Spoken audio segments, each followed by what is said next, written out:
tentang dunia sumber daya manusia. Nah, di sini aku nggak sendirian loh guys, ada temanku satu lagi yaitu Dan aku Chelsea. Di episode kali ini kita akan membahas sesuatu yang sangat krusial dalam pengelolaan sumber daya manusia, yaitu manajemen risiko dalam suatu organisasi perusahaan.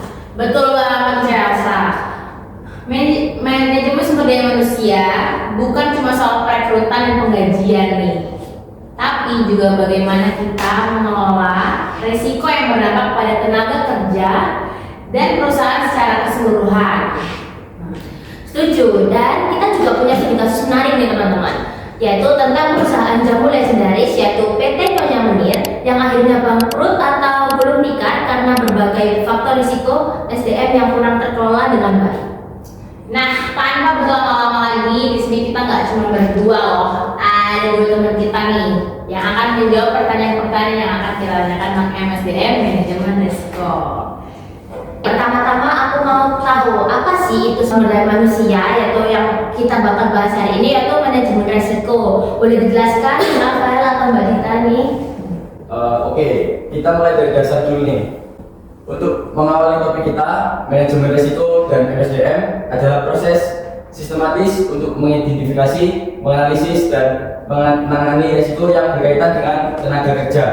Ini penting banget supaya keputusan yang diambil nggak malah merugikan perusahaan atau karyawan. Bener banget.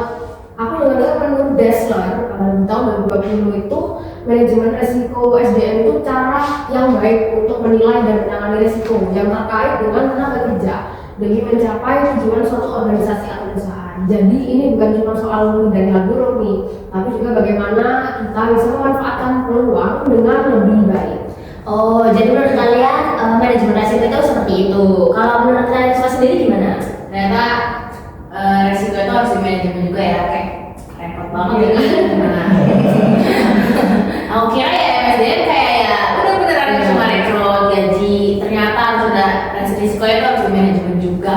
Oke. Kita harus kayak menangani gitu loh, ada tindakan preventif sebelum hal-hal negatif yang terjadi. Kan lebih baik menangani dulu kan. Betul banget. Setuju. Ada juga nih beberapa jenis risiko dalam MSDM yang sering dihadapi perusahaan. Nah, itu paling banyak itu biasanya risiko kepatuhan terhadap peraturan ketenaga kerjaan. Ada risiko operasional seperti tingginya perputaran karyawan, hingga risiko finansial seperti biaya kompensasi yang nggak terkendali. Itu kan nggak banget ya kalau nggak ada preventif. Oke, kalau ngomongin risiko SDM nih ya, kasus PT Nyonya Munir ini kan bisa jadi salah satu contoh nyata nih. Perusahaan ini dulu salah satu produsen jamu terbesar teman-teman di Indonesia, bahkan sudah ekspansi ke 3 benua, yaitu benua Asia, Eropa, dan Amerika. Tapi akhirnya gulung tikar karena berbagai faktor termasuk konflik internal dan masalah ketenaga kerjaan. Nah, untuk salah satu kasus studi tentang PT Nyonya Munir ini, aku pengen nanya, coba kenapa itu Nyonya Munir kok bisa bangkrut gitu loh? Padahal dia udah perusahaannya udah lumayan besar kan gitu. Boleh dijawab Mbak Dita? Ya. Kalau Nyonya Munir tuh dia faktor terbesarnya karena perebutan penguasaan kayak kekeluargaan gitu loh. Iya. Jadi itu juga efek sih ke karyawannya seperti nyambukan dulu, terus masalah HAM atau hak asasi manusianya juga dia terguncang. Lalu juga dia itu yang pertama ada pertikaian internal ya dari keluarga, anak-anaknya sih Nyonya Munir ini. Ya tahu lah kalau manusia ya manusiawi banget ya. Keluarga tuh bisa pecah gara-gara juga nggak benar banget gitu. Sebagai gurunya kasihan ya. Akhirnya krisis keuangan perusahaannya tambah parah dan ya akhirnya mau nggak mau dia secara officialnya ditutup. Oh, jadi gitu. Kasihan banget ya. Ya padahal dulu tuh Nyonya Munir itu salah satu perusahaan jamu terbesar sih di Indonesia. Udah lumayan lama gitu, lama banget.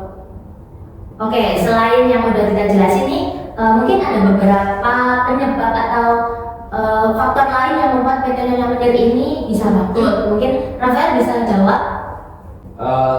Dari sini kita bisa lihat bagaimana perusahaan yang gagal mengelola risiko SDM bisa kehilangan kesempatan besar. Misalnya mereka sudah punya pasar internasional, tapi nggak bisa memanfaatkan momentum itu dengan baik. Ini yang disebut risiko sisi atas, kesempatan baik yang nggak terjadi. Nah, kan tadi itu kan sisi atas sisi atas. Aku pengen tahu deh, kalau resiko sisi bawah tuh maksudnya kayak gimana ya? Oh ya, kalau yang di sisi atas itu mungkin itu hal-hal yang orang-orang seperti kita tuh nggak bisa kontrol gitu kan. Tapi kalau yang di sisi bawah itu masih bisa kita gapai. Nah itu seperti kayak melakukan buruh kan itu juga terjadi karena orang-orang atau karyawan yang sama seperti kita ya kan. Terus ada masalah HAM yang tadi udah aku mention. Nah terus dan faktor yang paling pentingnya ya itu tadi karena pertikaian internal keluarga sih yang penting posisi bawahnya. Nah tapi kalau resiko sumber daya manusianya itu emang dikelola dengan baik ya sejak awal, mungkin konflik tenaga kerjanya itu bisa dicegah juga. Jadi para pekerjanya bisa lebih sejahtera gitu lah. Iya. Kalau pekerjaannya sejahtera kan mereka bekerja tuh dengan tulus ya. Perusahaannya itu seperti milik mereka sendiri. Harusnya itu sih mensejahterakan karyawan. Aku setuju sih kalau resiko SDM itu harus dikelola dengan baik karena itu bisa mensejahterakan para buruh-buruhnya, para karyawannya biar mereka tuh merasa kayak ya aku kerja dan aku enjoy gitu sama kerjaannya. Betul banget. Nah, oke, sekarang kita masuk ke solusinya. Nah, jadi bagaimana sih cara perusahaan mengelola risiko SDM dengan efektif? Boleh dijawab oleh Mas Rafael? Nah, cara menanganinya itu ada 5 tahap utama dalam manajemen risiko SDM ini. Yang pertama, identifikasi risiko. Ini bisa dilakukan dengan branding, storming, analisis SWOT, atau wawancara dengan pemangku kepentingan. Yang kedua, analisis dan evaluasi risiko. Kita perlu tahu seberapa besar dampaknya dan seberapa sering bisa terjadi. Terus buat tahap yang ketiganya nih apa nih? Lalu tahap ketiga, perencanaan respon risiko.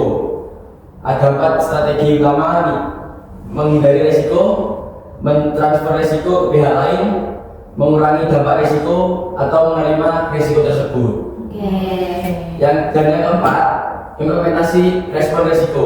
Ini bisa dengan menerapkan kebijakan baru, memberikan kepelatihan, atau membuat sistem pemantauan. Nah, dan yang terakhir nih, pemantauan serta kontrol. Jadi perusahaan nggak boleh berhenti di satu titik, tapi harus terus mengevaluasi risiko yang ada dan melakukan perbaikan secara keberlanjutan. Menurut kamu nih ada beberapa yang pastinya tuh bisa membantu tahap-tahapan tersebut nih ya buat manajemen risiko tersebut. Apa aja sih yang bisa membantu buat kita tuh bisa manajemen risiko tersebut?